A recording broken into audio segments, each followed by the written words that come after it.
Hello, it's nice to see you all. I hope you had a good weekend. Good. So we're starting with a few TED Talks today. Who would like to go first? Bia? Never mind. Okay. Bia, then Brad, and then I didn't know who else had their hands up. Then Lucas. Okay. Terrific. Great. Let's see. Bia, are you presenting from your iPad again? I'll try, but if not, would you still be able to share? Okay, I'll try. Let me open the part I need to get that.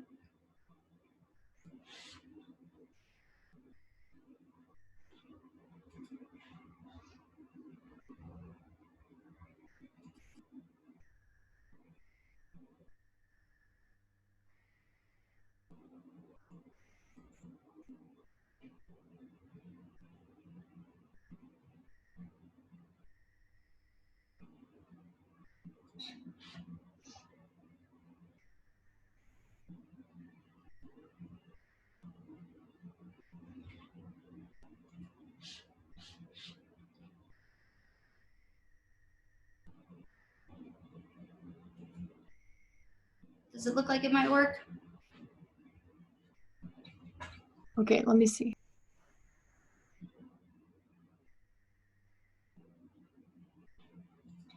No, it says only the host can share something in the meeting. So. Yes. Thank you for that reminder. Okay.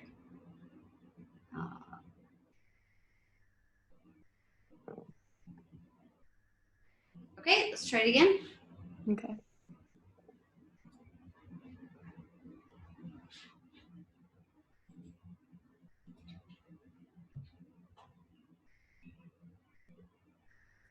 No, it wouldn't let me. It won't work. Okay, we'll do it from my screen.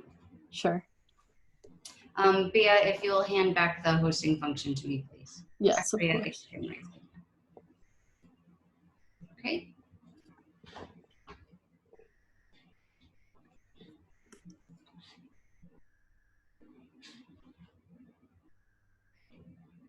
Great. Now, are you seeing, it should say TED Talk? Yeah. Chan Bowery? Okay. Mm-hmm. Yeah. All right. Perfect. So today I'm going to be talking about Chan Bowery. You can change the slide. Okay. Yes, thank you. Okay. So just some basic information on Chan Bowery.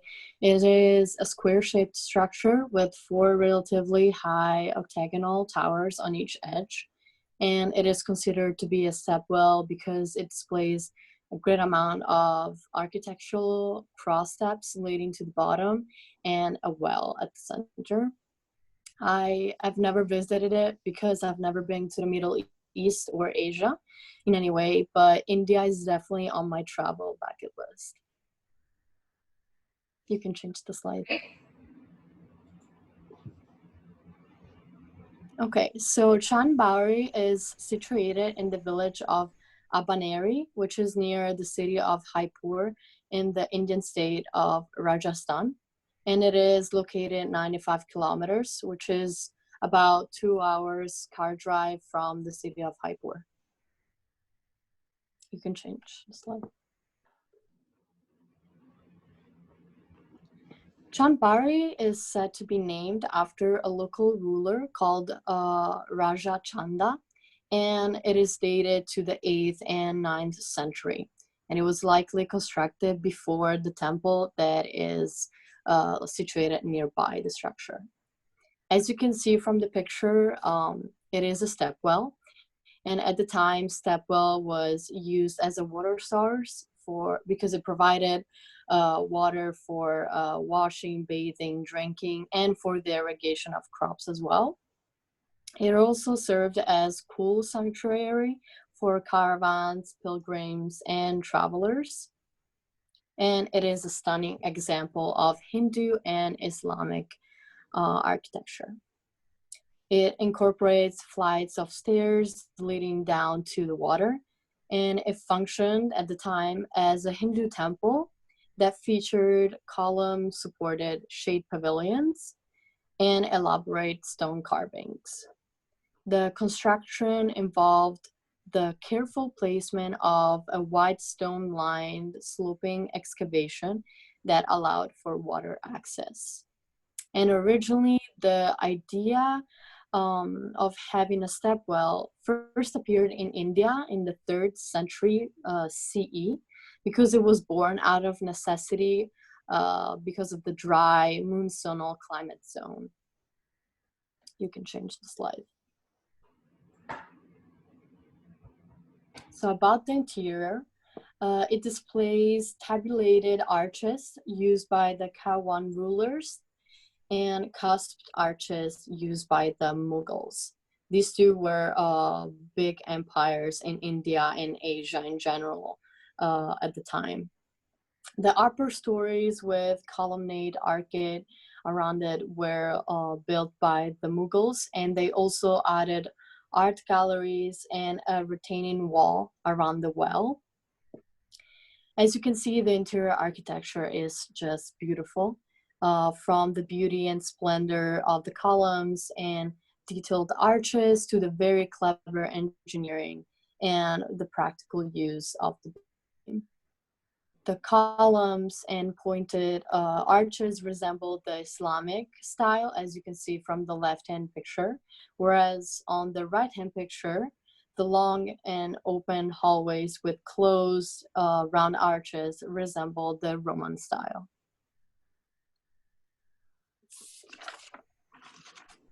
You can change the slide.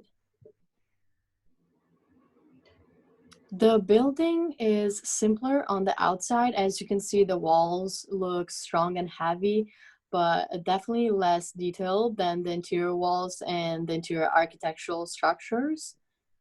And as soon as I looked at the exterior from the picture, which is depicting the structure from above, it kind of reminded me of a technological constructing game that I used to play when I was younger, which is called Minecraft. I don't know if anyone knows about it, but it's just because it's very fine and highly geometrical excavation and construction of buildings. So it kind of reminded me of that. And I also found the same building in a Minecraft picture, so I thought it was funny, yeah.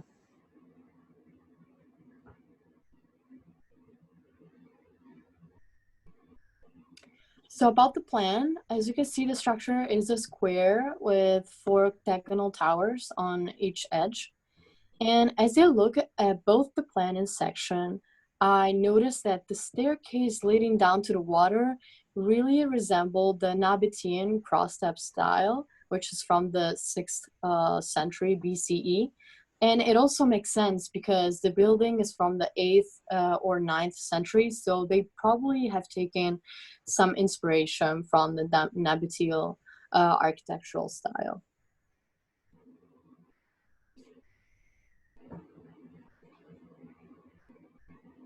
The Harshat Mata temple, which is nearby to the main structure, was a pilgrimage site, and it formed a complex together with the well.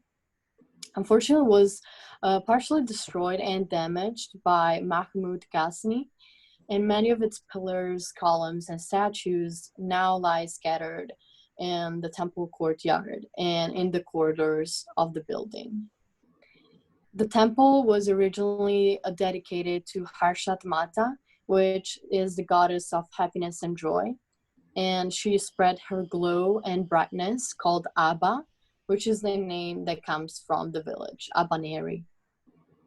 As you can see, the temple has an incredible level of detail, And from the right-hand picture and the lower right-hand picture, it displays detailed carvings on the columns, and the capitals really resemble the Corinthian style order. So I think the temple is probably one of my favorite parts of the entire complex, besides the well.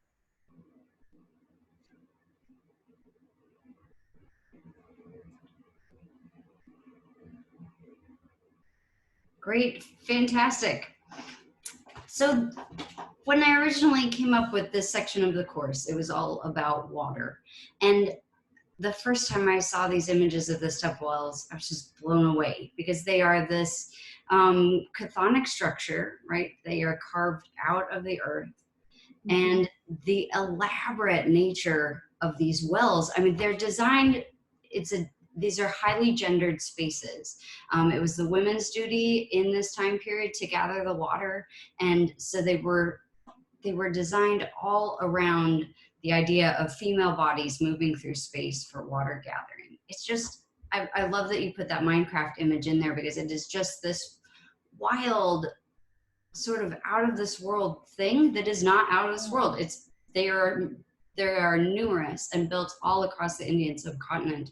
There's these beautiful, beautiful spaces all about the practice and the value of water to society. So, well done. Yeah, it's definitely a very different structure from everything that we have looked at so far. So I really liked it, especially the idea of the stepwell going down. Yeah, it was really nice. And you can imagine sort of the performative nature of this, as we've seen on some of the pyramids before, just watching those women, imagining those women moving down that elaborate staircase. It's very performative, whether that was performative for the gods that were honored in the carvings in the exterior temple that you showed, or whether it was just a beautification of a very essential practice. So yeah, nicely done. Any questions or comments about this? Okay. All right, thank you. Yeah. So next, who's going next? Brad's going next. I will, okay. You should be able to take over the screen. All right.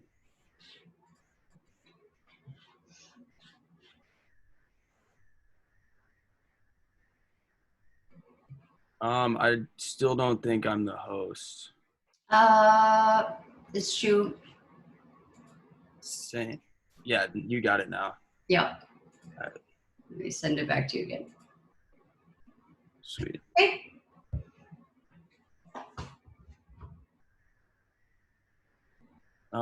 Is it working? Can you guys see it? It's coming up? Yes. Awesome. Alrighty. So this is Reni Ki Vav. It is located in the city of Patan. I'm gonna see if I can get rid of this actually. Located in Patan alongside the Saraswati River. It was built in the 11th century. Eventually that river flooded the stepwell and it became filled with silt and it was lost until 1940. They finished restoring it in 1980 and now it's open to the public. Also, it's called the Queen Stepwell because that's what it translates to. And for the sake of pronunciation, I'm just gonna roll with that. Okay, so as B kind of said, stepwells were very common in the region at the time. At first they were, pretty much just kind of like holes in the ground, but as time went on, they became more elaborate and more decorative. This stepwell was built during like the peak era of stepwell building, and it has three major functions. The first was that it was originally built as a memorial for a king, but it turned out that it was more practical to be used as like a storage system or source of water, and also a temple that honors the sanctity of water. And honestly, you can kind of imagine yourself going down these stairs with all these giant walls and geometrical patterns, which I'll show later, but that would definitely be kind of like a sacred experience for somebody.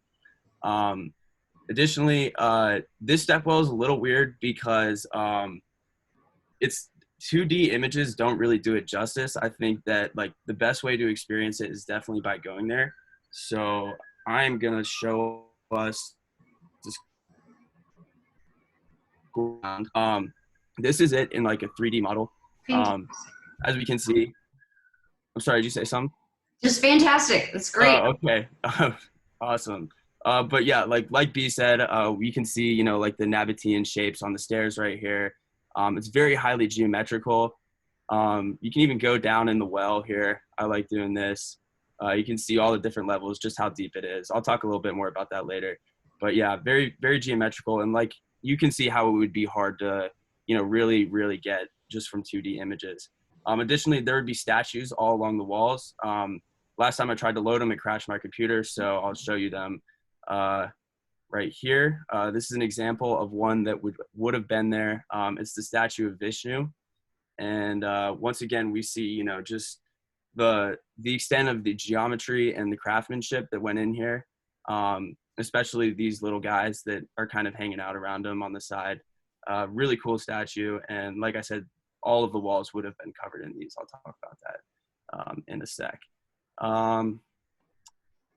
Okay, so the Queen's Stepwell was designed to be an inverted temple. An inverted temple, you know, usually you think of temples being built above ground, with the most sacred thing being at the back or the top of it. However, this one, it's kind of not the case. It's built into the ground, and the most sacred thing is the water source at the very bottom and the back. That well that we've just looked at is 98 feet deep. There's 7 levels of stairs in the stepwell. Additionally, there are 212 of these pillars right here. And there are 400 of these little niches in the wall where these statues would be. As the top part was reconstructed, but we can see from the earlier ones that these were also very highly decorated with a lot of carvings on them. And there would have been a statue in every one of these frames almost. And we'll talk a little bit about the statues. I think this is really interesting. So there are 500 principal statues with over 1,000 minor ones. If you look at the pictures on the right, all of these would have been considered to be, you know, principal sculptures. There's quite a difference in the types of sculptures that they found there. If we look at the one on the bottom, this is a god from their religion, and if we look at the one on the top, it's not. It's actually just a scene from daily life, which is really interesting. We see the woman on the left right here is just putting lipstick on. And this woman right here is actually having her clothes ripped off by a monkey. So we can see that they're very different. And honestly, it makes sense that they have religious stuff there because it's a temple, obviously. But at the end of the day, this was also the water source for the entire community, meaning that, you know, you'd probably wake up and start your day by going here to pick up your water. So the Queen's Stepwell really served to be, you know, kind of a place for community, kind of a place for meeting people. And I'm sure like a lot of business and a lot of, you know, relationships were made at this site. And yeah, that's all I got, you guys. Thank you for listening. Terrific, Brad. Thank you so much for that 3D exploration and the great images of the sculpture there. It's really fantastic. Thank you. Questions, comments? There is this fascinating mix of kind of sacred and profane sculptures on those walls, right? Almost. Yeah, I was looking at them, and you can't put some of them are not school appropriate at all. Yeah, yeah, and that's what I was going to ask, because that does occur across many of these sites, and I am wondering, without putting you in an awkward spot, but there's something about the sexualization of the bodies in those images that you showed, and also, of course, the shape of the stepwell itself. There's a way that they are playing on that that female form in many different dimensions. Yeah. Find that to be the case in the images that you looked at as well? Absolutely, yeah, for sure. It definitely goes to what you were saying in B's presentation about like how they thought the whole water aspect of their religion and stuff was very feminine, and how the gods were also represented by females. So yeah, fantastic, really great. Okay, let's see, Jack and who else was left to give a presentation? Lucas as well. Okay, Lucas, I think you were hoping to go first, so would you like to go next? Does that work for you? Absolutely. Okay. That works. And Jack, does that work in terms of your work schedule? I know you're, okay, great. Okay. Yep. All right. So just a second.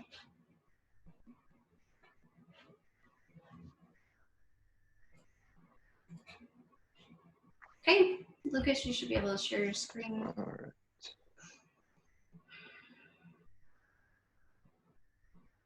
Perfect. Can everybody see? Yes. Yep. Awesome. All right, so mine is on the Ziggurat. It's located in modern-day Iraq in the Dhar province. I'm sorry if I butcher any of these. I'm really not the best with Arabic. This is actually kind of a unique site in terms of things that we've looked, because it really has not been looted at all. We are not looking at the original. It's been restored a couple of times, once antiquity, once pretty recently, and we'll get to that later. But the reason it hasn't been looted is most of this was underground, excavated in the 1920s, and then since then it's been located right on the edge of an Iraqi air base. So it's pretty hard to get to, and if you're going to loot it, you're going to mess with the air. So no one really touches this. The air base also plays into it later. So this was originally built in about 100 BC by a king by the name Ur-Nammu, temple, or ziggurat at Ur, his naming. It was the finest. I'm sorry, my internet's on something a weird here. But here, this was a temple for a moon god called Nana. And it also served as a place where they would surplus food, water to store. It was just a kind of a central location for the city-state. It was excavated in the 1920s by Sir Leonard Woolley, and he was helped by the University of Pennsylvania Museum and the British Museum in London. I've been, or if any of them there, awesome museums. And the first restoration occurred way back in antiquity, probably around the 6th century BC. It was repaired by somebody called King Odius. Found it in slightly shambles. It is created out of a mud brick, which does deteriorate with time. So he went in and he did some restorations of the terraces, which we'll get to. Second restoration in the 1980s by Saddam Hussein, which was kind of crazy to figure out. He repaired the 3 main staircases, which you can see United States image. And then he was responsible for the partial destruction of after he restored it, as a son and was going to park his big jets right next to it in hopes coalition troops wouldn't bomb his jets, the priceless artifact. Well, the US, what we did, unfortunately, is we bombed the outside of the jets and sent shrapnel into the building. So there's some bomb craters nearby. There are bullets in the structure, but it still stands, still okay for now. And then we'll get to some symbolism. So, as I said, a temple for a moon god called Nana, and the 4 sides, kind of like an Egyptian pyramid, they rise up to meet the gods. But different from an Egyptian pyramid, this isn't a smooth structure at all. There are several tiers, or they call them terraces. There's 3 of them. Each tier gets slightly more divine, the top tier having a temple to the moon god Nana.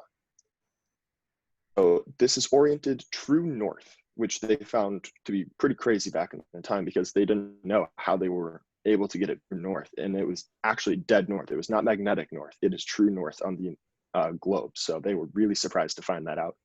And it's about 200 to 150 feet. So it is a large structure.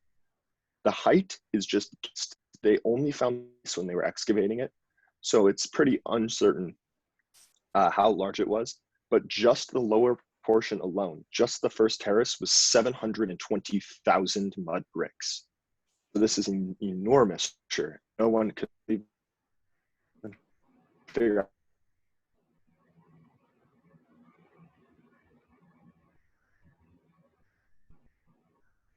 Let's see, Lucas, I think we've lost your voice here.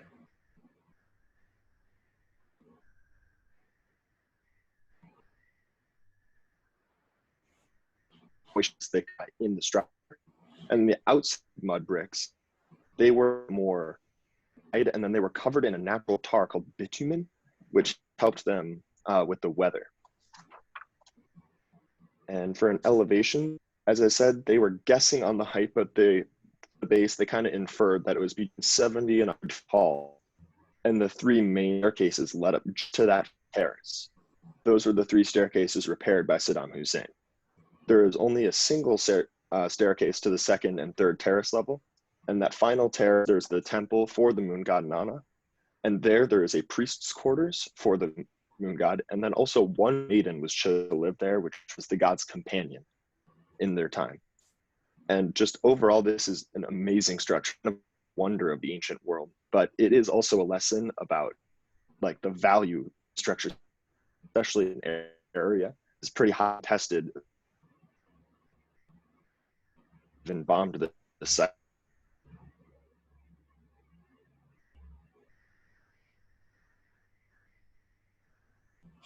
Into Mesopotamian structures.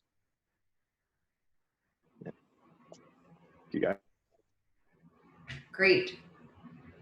So, Lucas, thank you for that. And it's such a nice companion with the stepwells because we have the inversion of the form in looking at the 2 side by side. Can you remind me the date for the construction of Ur? 2100 BC. Right. Okay. It's one of the oldest structures that we have looked at, and it, which does raise the question, as you pointed out, of preservation, of thinking about wartime action, things that we've thought about in military action, one after another. World War II, this came to a peak when the U.S. Army finally hired a group of art historians to come in and advise them on which sites not to bomb. It's very problematic, being involved as that art history team, the importance of the work that they're doing, complications of being there, picking which sites can and can't be touched. But great work. Thank you, Lucas. All right. Okay. I think I made you the host. Okay, terrific. Yep, great. And then Jack, I will hand it over to you. Awesome. Okay.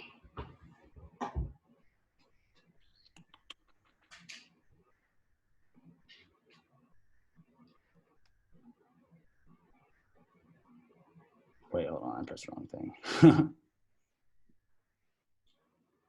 All right, so I'm gonna be doing my presentation on the Brooks.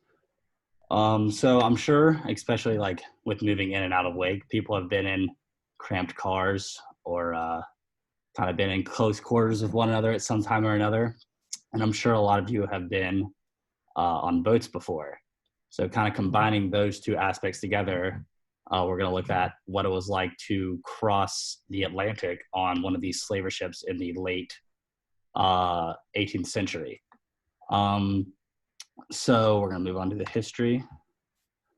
The Brooks is a Liverpool trade ship. It was built in about around 1780s. Some say 1783 to 1784. It was named after the owner, who's James Brooks. During its time, it carried over 600 slaves from each trip from West Africa to the Caribbean. This path was called the Middle Passage. It's a large triangle that takes goods from Africa to, from Europe to Africa, and then takes slaves from Africa to the New World, the Americas, and then takes goods from the Americas back to Europe. And these conditions on these slave ships were far from ideal. They were very tight, very, very small. The name of the game was packing as many things as possible to try to get across that passage. And so going with that, you really had to pack in slaves as tight as you could. The average space allotment for a male individual was about a 6 feet long, kind of laying down wise. You had 6 feet in length, 16 inches wide. And you were about 2 feet below the floorboards that were above you. This varies for women and children because the women and children had about 5 feet of space. So you can imagine if you were a exceptionally tall woman or child, you'd have a rough time kind of fitting where they wanted you to go. This led to very bad conditions on these passage. The mortality rate for an average slave on these ships was about 13%. Many contracted dysentery, many have fevers, and there's also a high rate of suicide just from the terrible conditions that the boat had. Although it was very, very tight quarters, they weren't spending their entire days in these scenarios. They'd be let above deck to do chores and clean the ship and sometimes dance for the owners or the people that would be bringing them to and from Africa. And since there was such a high mortality rate and they wanted to save space or gain space, a lot of dead bodies were jettisoned off to the ocean during the passage. So we can't really know how many exactly died during these trips because many bodies were just unaccounted for. But all around, you could tell that it was just a terrible situation to be in, to find yourself in, and so bad that Parliament began to regulate the number of slaves that a ship could take, because it just got so terrible. And the Brooks could hold 454, which is still, that was regulated. It's still very, very tight. I mean, they would still overpack it. No matter what, you had a rough time being on those ships. So now moving on to the impact. So the Brooks was not unlike every other ship of its time. What makes it so significant is that there was a newsletter that was used by a Quaker named Thomas Clarkson, who printed it in a book called, I got to get this right, In the History of the Rise, Progress, and Accomplishment of the Abolition of the African Slave Trade by the British Parliament. And that was published in 1808. And so this image that you are seeing here was published, and it shows, you can see here all the different, how they're aligned. Some were head to head, lengthwise, some were side to side. There was mainly two decks they'd be dispersed between. One would be as packed as this one here, and then another one would be laying around the edge of it. And also, I forgot to mention in the last slide, it's hard to imagine on these pictures to see how cramped it was. So here's a picture of a demonstration of how tight these quarters would have been. And you can see, you're spending months at a time sleeping just like this and spending most of your day just like this. And it's really just dreadful conditions. So the Brooks was just known for getting people to know how these slave ships actually operated and how terrible this passage really was. So it was a big proponent in the late 18th century abolitionist movement.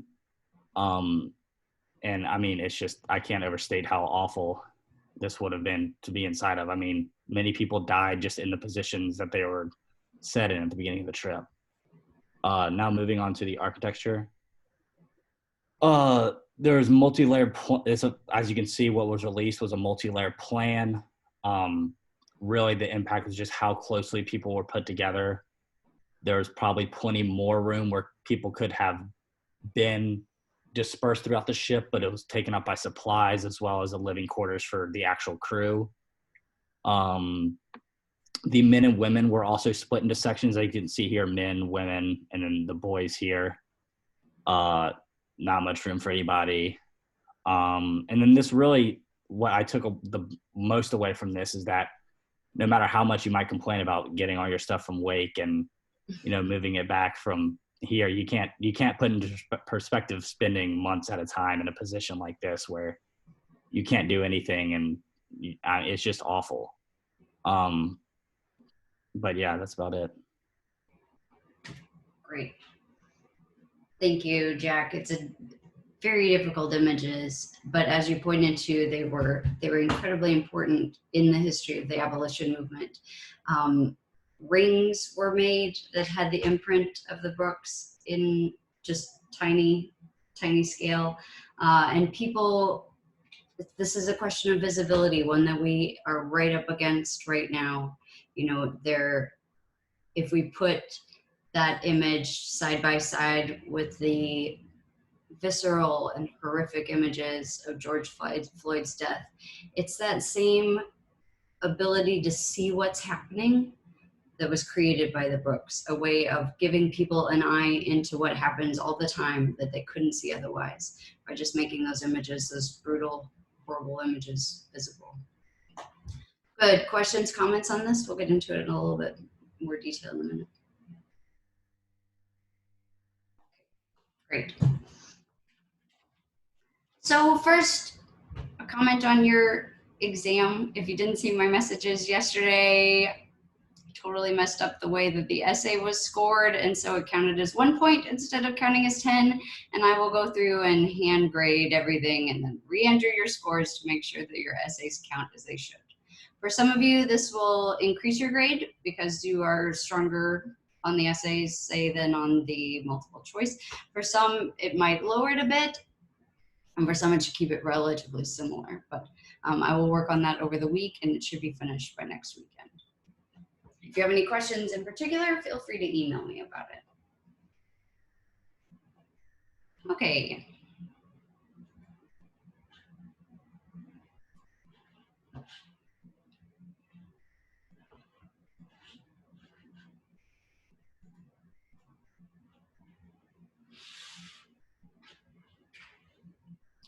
All right. Here we are again with an image of the Brooks. Before we get into this further, and I guess you're going to see subtitles today. Sometimes they're on, sometimes they're not. I want to ask you a little bit about your reading and the video that you watched. What were some of your comments and thoughts on that? Yeah, Ellen.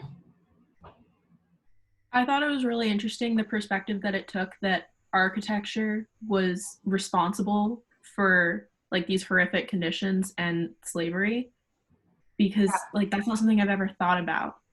Like I thought it was more like a problem of people being terrible, but if you think about it, like architecture was an issue as well. Yeah, exactly. That's super well said. The two go hand in hand together, right? There wouldn't have been the architecture without the people, and without the people, we couldn't have developed the architecture. Yeah, of these spaces that we see again and again throughout history. Good. Sophie, you were nodding too. Did you have thoughts on that point?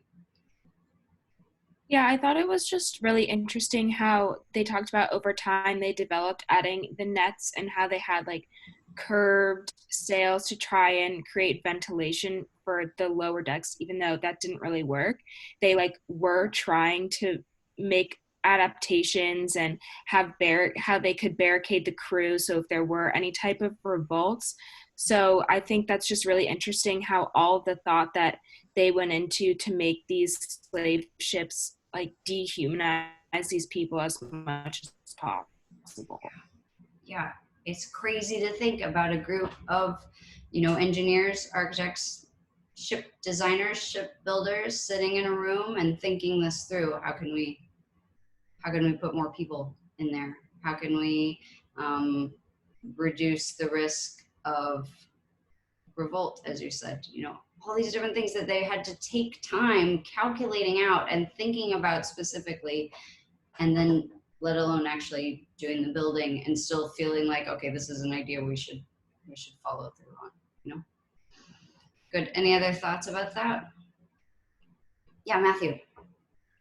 Yeah, I thought it was like honestly one of the most like troubling and atrocious things I've ever read. Like I follow history. I've read a lot of history, and that was something that like I almost got unfathomable. I was like grossed out of my own skin while reading it, just like kind of how atrocious it was. I definitely kind of moving on what Ellen and Sophie said, like it was truly fascinating, and Jack touched on it too, just like the limited space they gave these people. Like when I read it, I imagined myself like how I like get uncomfortable after lying in a bed of a night's sleep, right? And these people are in the same position for months. It was just astounding. I also liked the TED Talk was really good, kind of talking, shifting more to like modern day, like urban planning, and how architecture today still kind of perpetuates these same issues in a different form. Yep, absolutely. Well put. Yeah, Christina. Just the idea that you were touching on also earlier about the importance of photos and also like verbal accounts from survivors of what was going on in all these different situations, and how written form of history is not always everyone's perspective doesn't cover all the points of view that need to be covered. So Yep, absolutely true. Absolutely.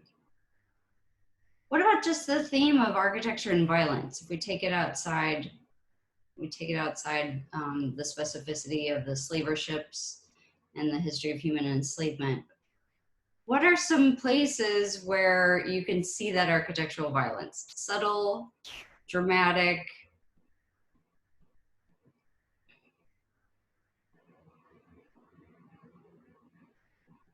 Let me start with something easy. So I heard the author of that article give a talk once, and it centered on the way that people's bodies are moved onto platforms for the subway. He took a series of images. Some of them were in Japan, where you had, walls that kept X amount of people in one space so that when the subway door opened, only the people between those short walls could go in. It's not something we think about as violent. In some way, we think about it as organized. It helps get everybody onto the subway or onto the train in a manageable way. But if you start to think further, it's a way that architects use materiality, they use design to orient bodies in space. And this can be for positive outcomes, and it can be for dramatically racist outcomes. It can be for just mundane, getting people through a grocery store outcome, So if you think about it in that lens, what are some other kind of daily forms of architectural, if not violence, but architectural maneuvering? Yeah, Lucas. I mean, going with what you said, I know there was an example given in one of my math classes. I'm studying fluid flow, and it was how to stop people from clogging exits, like emergency exits in like shot fire and a theater or something. Yeah, They almost always have columns on either side because the people are trying to get in right next to them, like versus going straight through it and coming in at a strange angle. It crowds the exits. So they place columns next to exits to force people to kind of go through them straight. Fascinating. Great example. What else?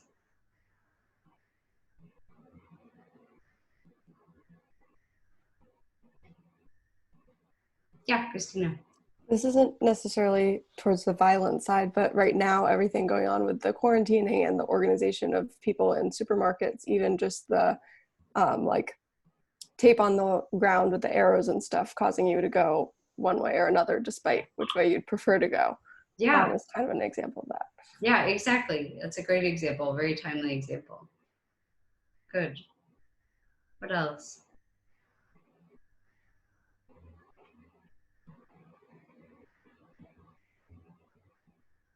I think all of you have had to live in the dorms at Wake, is that correct?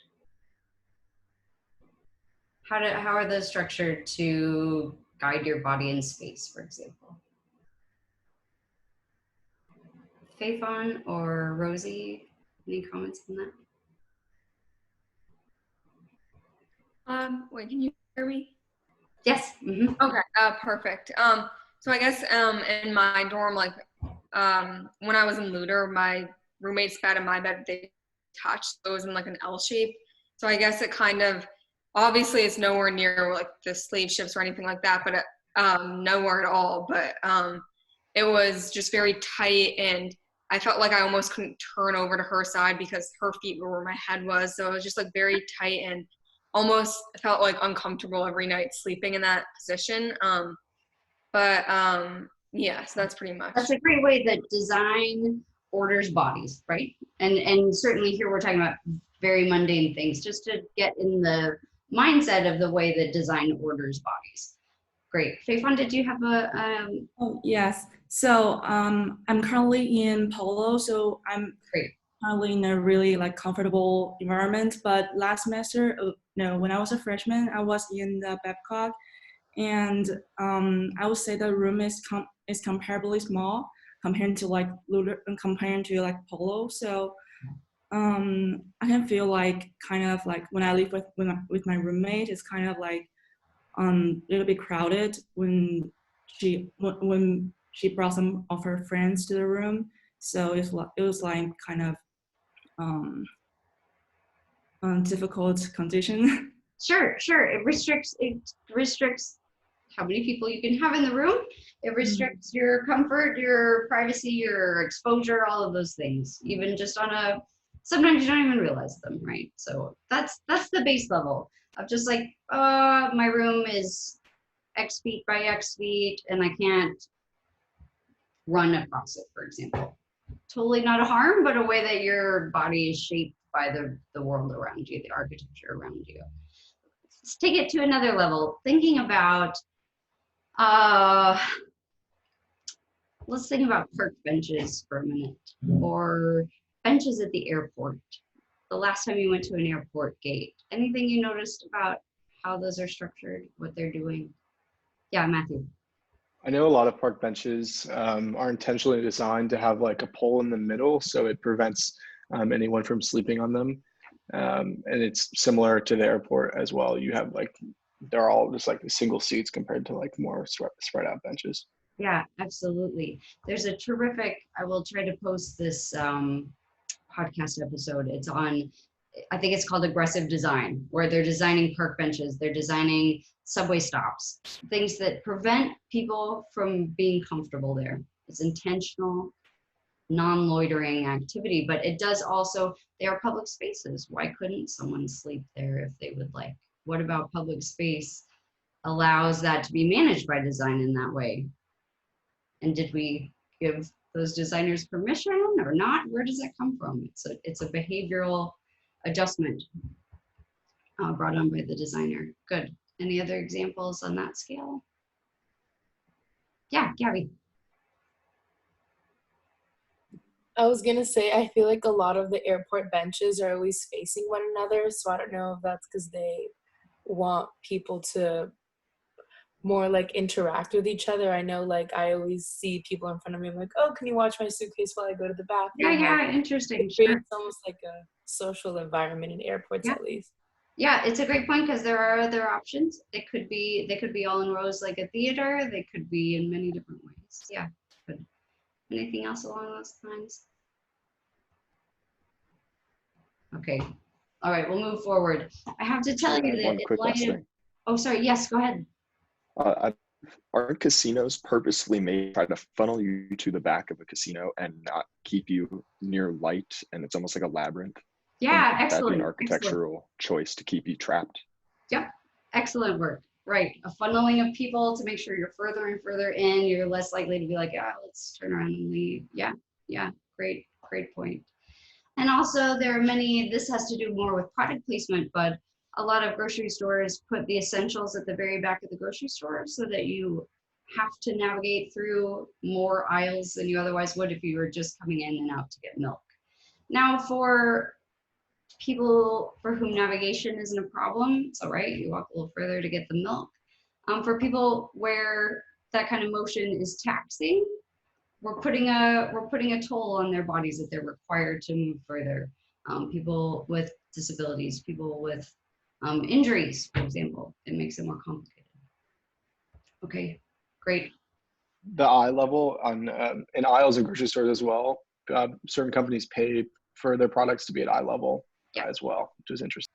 Yep, absolutely. And when you start to think about this further, you'll begin to see it in many places. It's difficult now because we aren't out in public space the way we will be hopefully a year from now. But the way that you look at parks, thinking about sidewalks, thinking about all of the different ways that human bodies are directed in space. And then once you change your lens, moving into neighborhoods where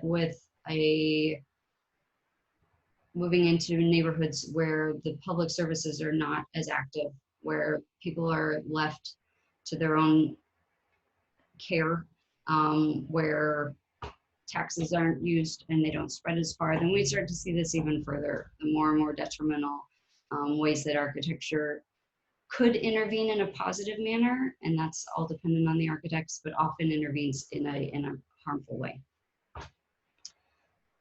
All right. So let me back this up.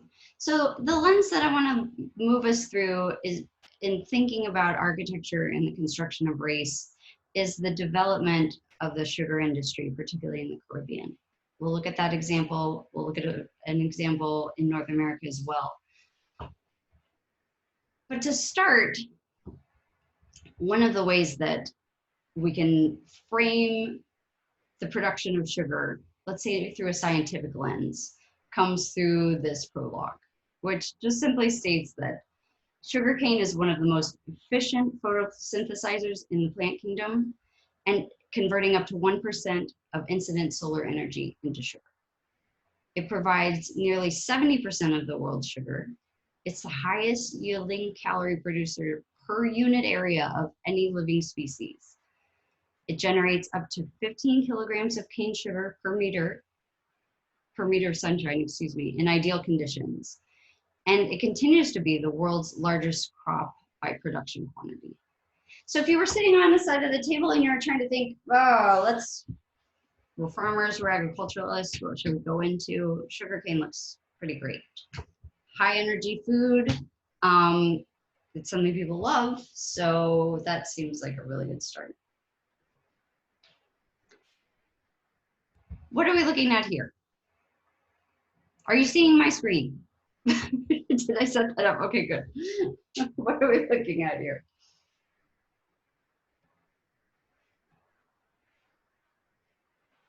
The right-hand picture looks like a home from the early 20th century.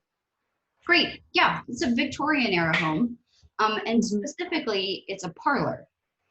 The idea of the parlor came about as a space for serving sugar, tea, and coffee. Before the rise and the democratization isn't the right word, but ability for more people to purchase coffee, tea, and sugar, people didn't have parlors. But once there was this thing that needed to be served, a whole new room was constructed in homes that had the means to invite people in to be served coffee, tea, and sugar. It's mind-blowing. It would be like suddenly if you brought something new home from the grocery store and you were like, I need a whole new room for this. It was that special. It was that, it was such a status symbol at the time, each of those three commodities, that a whole new room, it deserved a whole new room. Okay, what else are we looking at?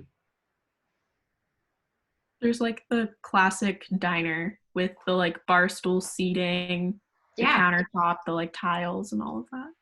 Yeah, so does anyone know specifically, it is a diner form. Do you know specifically what this is showing? Assuming it's an ice cream parlor. Yeah, it's either an ice cream parlor or a soda fountain. Again, for the consumption of sugar, either in ice cream form or in soda form. And then what have you got in the bottom?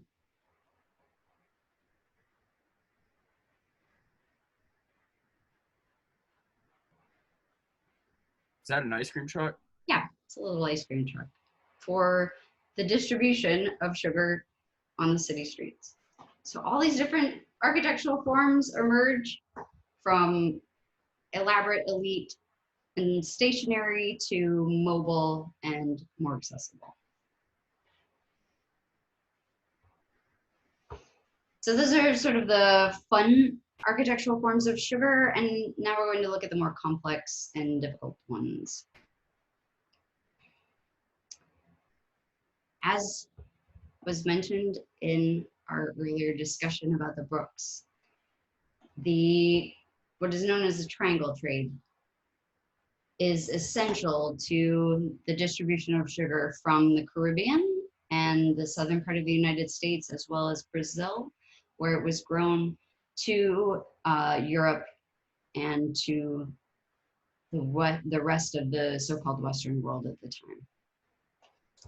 So beginning in Europe, slaver ships like the Brooks that we examined were loaded up generally with guns and gunpowder, which were taken to the western coast of Africa. From there, those guns and gunpowder were traded for enslaved humans who were being held there, awaiting those ships. Those people, families, were packed into those horrific conditions.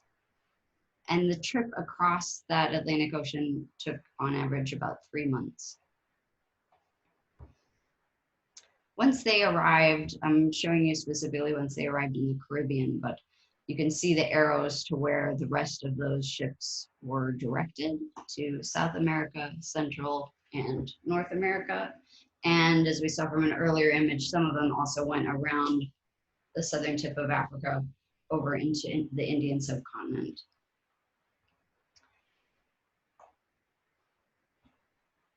The people who had been forced onto the ships were unloaded and sold at an auction, and then the same space that they were forced into was filled up with rum, sugar, and other sugar products to be sold back to the continent of Europe and to England at the time.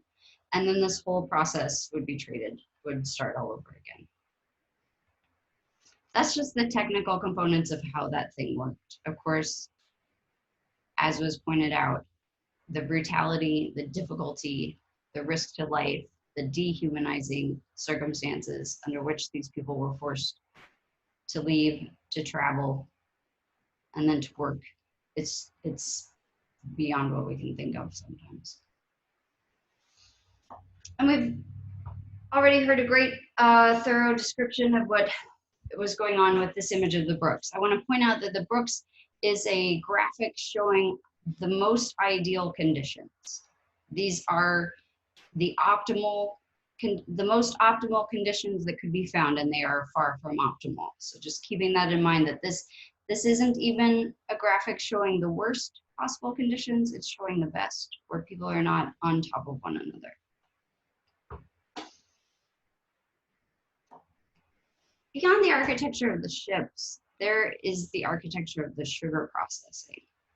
And for most Europeans, North Americans, Central and Southern Americans who weren't directly involved in sugar plantations, didn't know someone who had a sugar plantation, had never visited one, which wasn't a huge amount of people, but it was a good percentage. What they were seeing about the development of the sugar industry really revolved around this machinery. This sugar processing machinery held a fascination, just like, I don't know, whatever the latest tech, where people are just mesmerized by what this machinery can do. It's just gonna change the world. It makes everything more efficient, more productive. It was overwhelming for many humans, to the point where they often could leave behind the fact that there were human beings powering the machines. The machines themselves were so marvelous that they forgot who was in them and working them. And we can see this in the visualizations in these lithographs from the time. So just take a minute with either of the two images, look carefully and take a note or two, and then we'll come back to discuss what you see.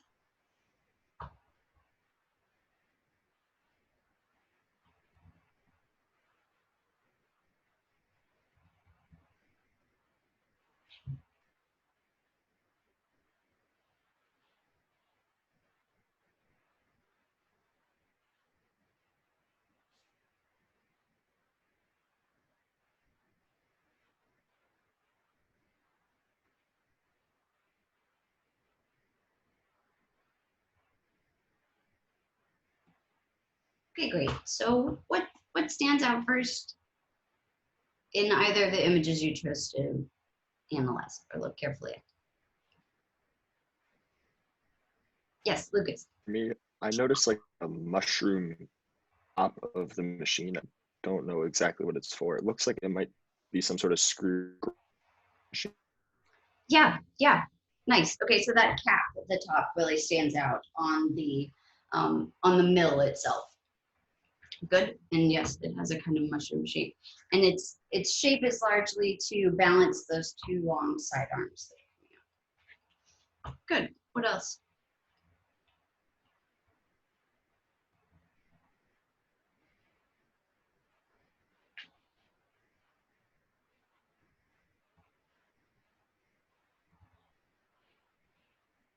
like distinction between the different steps from what they're doing. Like it goes from like the machine in the center, and then it looks like there's almost a pipe like open that goes under like boards on the right picture, and then into like a tub where a man is stirring, I guess. Yeah, excellent, excellent. So that is the sluice. Sometimes it could be a tube, some kind of pipe. Sometimes it was just a trench cut out of the ground and then usually lined with stone.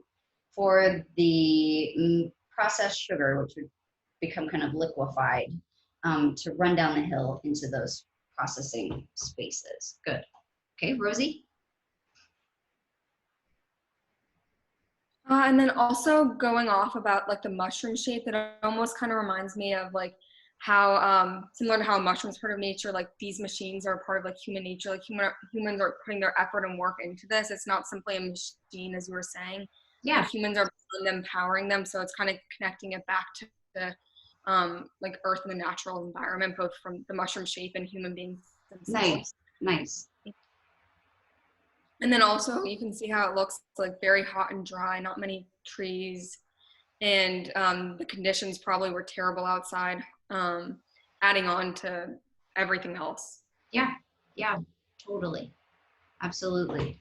Let's talk about the human bodies that are depicted here.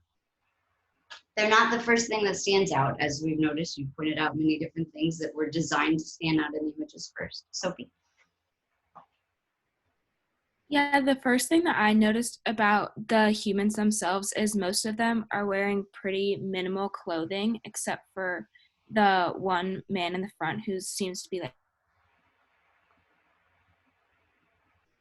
interesting, because obviously I'm sure it's really hot and these people are doing a lot of labor, but also you kind of want to protect yourself from the sun, and there's not really that sort of aspect, other than what I'm assuming is the white man in this picture is the only one kind of like protecting themselves from the sun, and the other people are just working really hard and don't have that same amount of clothing. Yeah, right. And the one in the front, and I'm imagining you're meaning in this kind of sepia toned graphic over here to the right.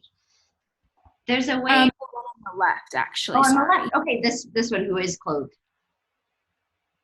Yeah. Good. Any other observations on the bodies? I also feel like the drawing as a whole, both of them kind of look like these engineering, like mathematical pictures. And then the fact that people are even included in them like seems kind of weird. And in the sepia kind of color one, you can see like the individual steps are like lettered in a way that would denote like this comes first, this is the next step, but then it's like the people doing the jobs, which is like off. Yeah, absolutely. So these sorts of images would have been in the equivalent of like the Scientific American today. They were illustrative, as you're saying. This is how this machinery works. And in that process of showing how this machinery works, especially the image on the left, but throughout there's just a body of this type of graphic, this type of lithograph, this kind of print. The over here on the left in particular, you know that they're bodies, but they don't have any specificity. They are drawn in such a way that they become more a part of the machinery than they do as standout humans themselves.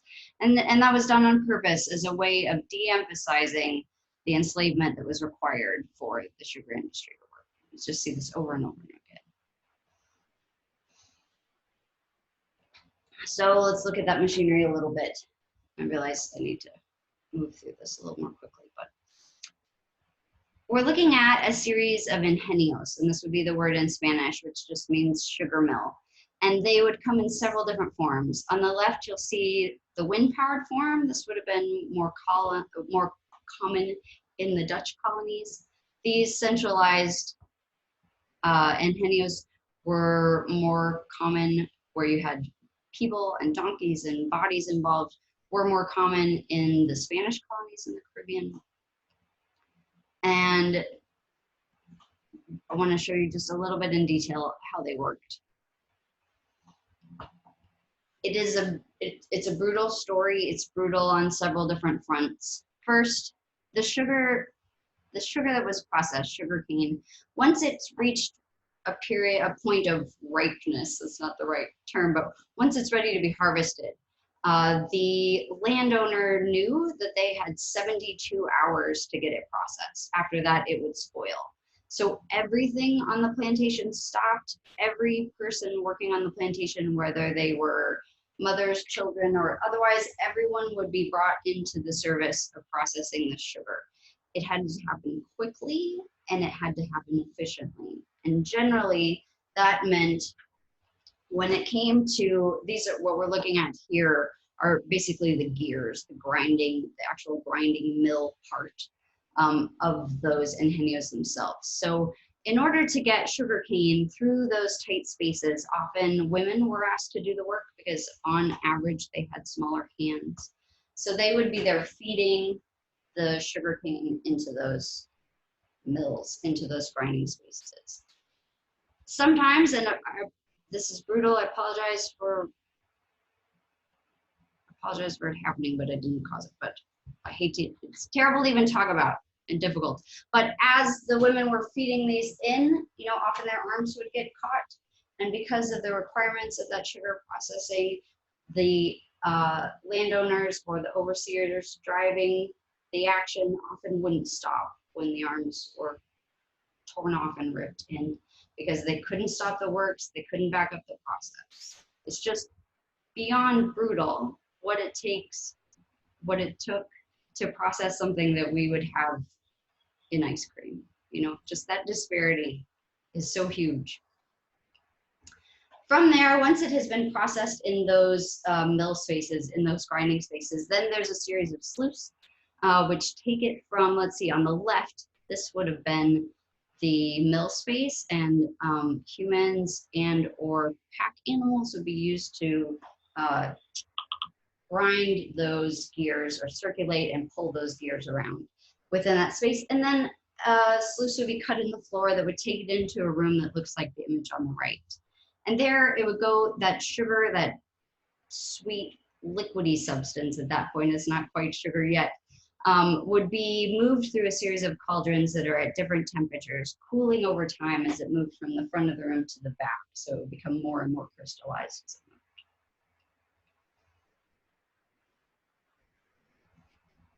Once the early 20th century moved into the mid-century, into the 1960s, 1950s and 60s, the architecture of sugar changed. It modernized in a way that it became more factory-like.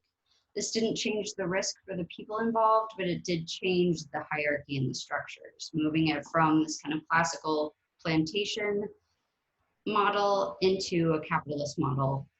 Still again, where that highly efficient, highly desirable commodity took first place over the workers involved. I don't have time to go into that to detail, but I do want to highlight the people who were involved because so many of those images are generally just of the machinery, but the work itself took place in these very hot fields. Sugarcane thrives in tropical conditions. You can see that people are clothed, as was mentioned, so that they are covering their skin from the sun. It's hot, brutal work most of the time. The enslaved people working these fields had little more than just the sugarcane to suck on to keep them fed and going while they were doing the work.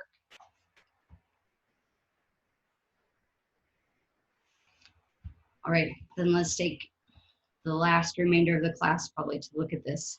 Around the same period that the economies of sugar hit their height, where the economies of enslavement hit their peak, a movement, the Romantic movement, which you may have studied in literature or other spheres, sort of overcame or took over as the European sensibility for writing about nature.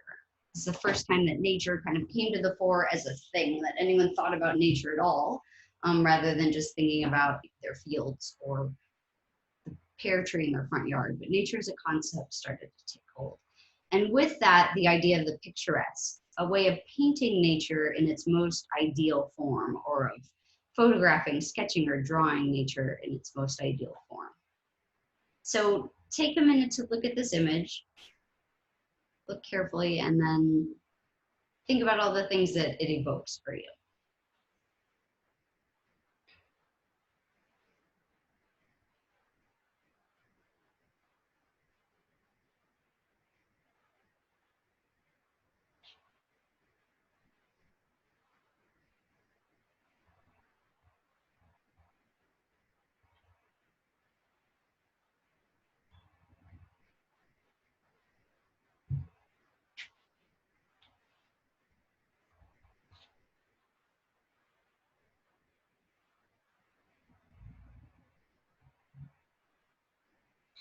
Okay, what are we looking at? What comes up?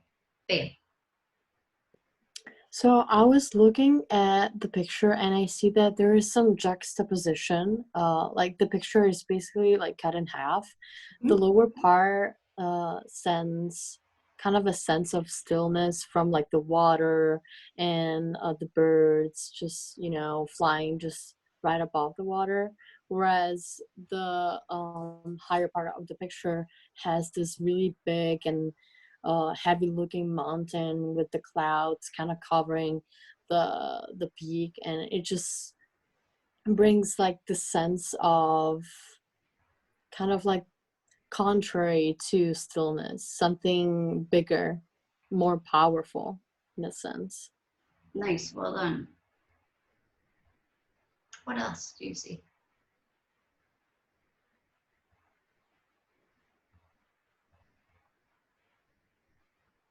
Yeah, Lucas. I immediately kind of gravitated to the single stalk of sugarcane right in the front, and the birds are using that as almost like a food, so that might be their sustenance. Because as I look out at the island, it looks like rock. I Yeah, don't see trees or grass or any sort of nourishment. So right. that's kind of the only living thing in the photo, aside from obviously somebody's on the ships, but Yeah, you can't see them. yeah, excellent.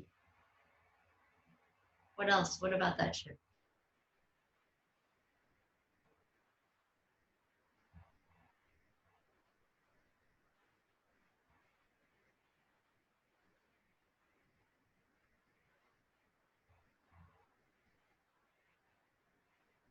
See Brad or Gabby? Safe on. Yeah, Brad. It kind of looks like that ship is just like kind of passing by, the one in the front, and then there's one that's like in the cove back there. Yeah. Usually I know boats will do that when they're like spending the night or something because the waves aren't bad in the cove. So Nice. I don't know what they'd be doing over there. Honestly, it doesn't seem like there's much on that island. No, it doesn't, does there? It doesn't. But that's a great insight into the two ships and the cove. Good. Anything else? Yeah, Caitlin. And there's a clear contrast between like the boat and the mountain behind it, like to emphasize the massive, how massive the mountain is. Yeah. Yeah, absolutely. We get this terrifically dramatically different sense of scale from the two by seeing them together. If we didn't have the boat, we wouldn't understand the monumentality of the mountain. Good. Great work. What about the viewer? Where is the viewer in this painting? Where are we looking from if we're an imagined figure in there? Yeah, yeah. I think it's somewhere near shore, like maybe on another island or a piece of land, because you can kind of see how the water's shallow and then you see less into the water. Yeah, excellent, excellent. So we're standing on a shore. The lone piece of visible life is held between that piece of sugarcane floating out there, right, and the birds that are landing on it. So great reading of this. This particular piece was commissioned by one of the largest plantation owners who owned this side of the land behind us. He asked the artist Van Best to come and do engravings of his property. And in order to get around the difficulty of what Van Best saw when he got there, which is of course hundreds of enslaved people working the fields, Van Best instead decided to look out at nature. How can I make this beautiful for this plantation owner? So we have the hint We have the hint that he owned this, that this was a sugar plantation, just in that lone, desolate, floating bit of sugarcane. We have two ships in the background that were designed by Van Best to look and mimic the ships of the enslavers. And then we have the monumentality of this thing that he's trying to address, echoing in that mountain. It's all done in this way that we don't actually see the people involved. We don't actually see what's happening. And that's really what characterizes the picturesque, a way of idealizing out the reality of a situation. And this comes up again and again and again in the paintings, in the work of this time period. And the juxtaposition couldn't be crazier between the brutality of the work that's happening in these places and the calm, tranquil beauty that you get in these images.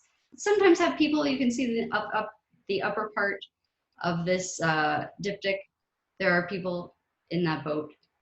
And there's somebody here, but most of all, you get the machinery, right? Most of all, you get the island life. Don't get what's really happening there. And I'm bringing this to the fore because it comes up not right now, thankfully not right now. We're seeing everything front and center. We're not seeing everything, but we're seeing a lot more front and center. But the human mind has this fallback, or it has this safety net where it can sort of just fade out the things that are difficult. And we see that really coming to the fore in this way of painting. Now, I realize we are an architecture class, not a painting class, but all of these things weigh into the way the architecture, the visuality, the way that people saw or chose to see at this time was constructed. Okay, we are past time. I have another section left, so I'm going to post that. I'll record it and post it on the site or on Canvas. Do you guys have any other questions on this? Comments? Okay, thanks for your great discussion today. Now on Wednesday, you have a field trip where you will be doing a brick field trip of your own, and I don't think I see you again on Friday even because you're doing group work. I'll send out more details on how those should roll out. Be sure to read the instructions and get back to me with questions if you have them. And I'm available anytime for office hours if you just want to talk things through. So, okay, thanks y'all. Have a good rest of the day. Thank you. Thank you. Thank you. Thanks. Thank you.